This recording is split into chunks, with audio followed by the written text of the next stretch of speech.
सृष्टि को।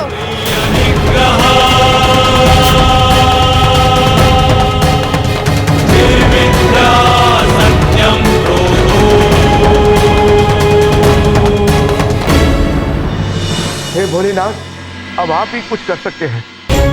माता पार्वती के क्रोध को अब केवल आप ही शांत कर सकते हैं। यदि आपने उनका क्रोध शांत नहीं किया तो वो समस्त सृष्टि का विनाश कर देंगे।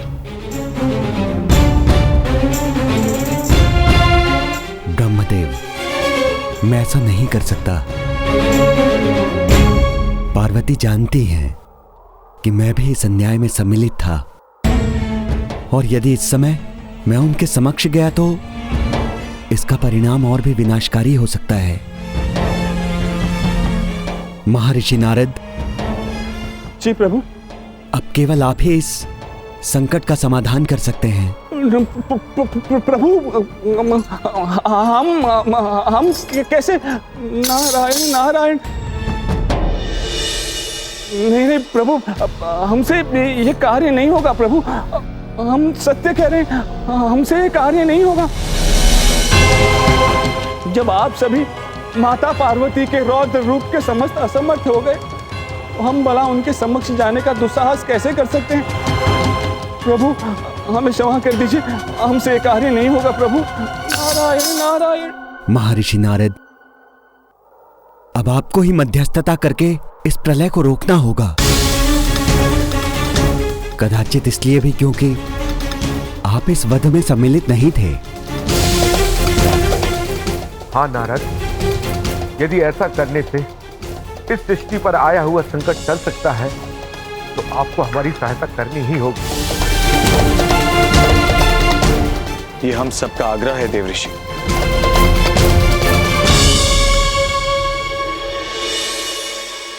नारायण नारायण।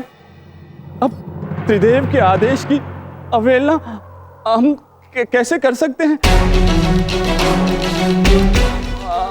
हम प्रयास अवश्य करेंगे।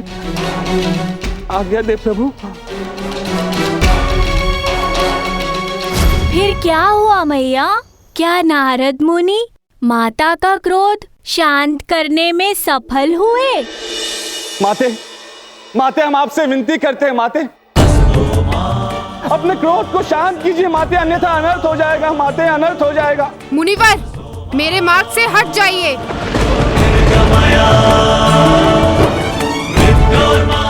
हम जानते हैं माते कि आपका क्रोध अनुचित नहीं है। हम ये भी जानते हैं कि अपराध जो हुआ है वो भी उचित नहीं है माते। किंतु माते, हमारा विश्वास कीजिए माते, हम सत्य कह रहे हैं। ये अपराध अकस्मय हुआ है माते, अकस्मय। इस क्षण तो हमें केवल संपूर्ण सृष्टि की चिंता है माते।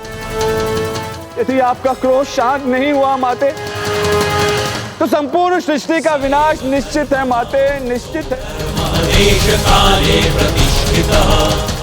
इस सृष्टि पर अनेक अबोध बालक जीव जंतु का निवास है।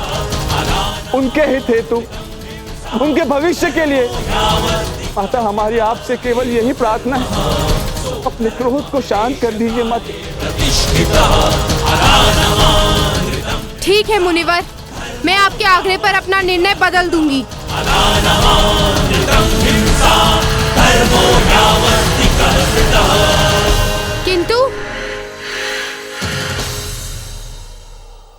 किंतु क्या माते? आपकी आज्ञा हमारे शिरोधार्य है।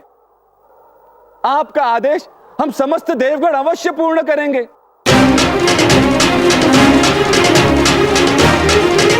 ये माते, क्या इच्छा है आपकी?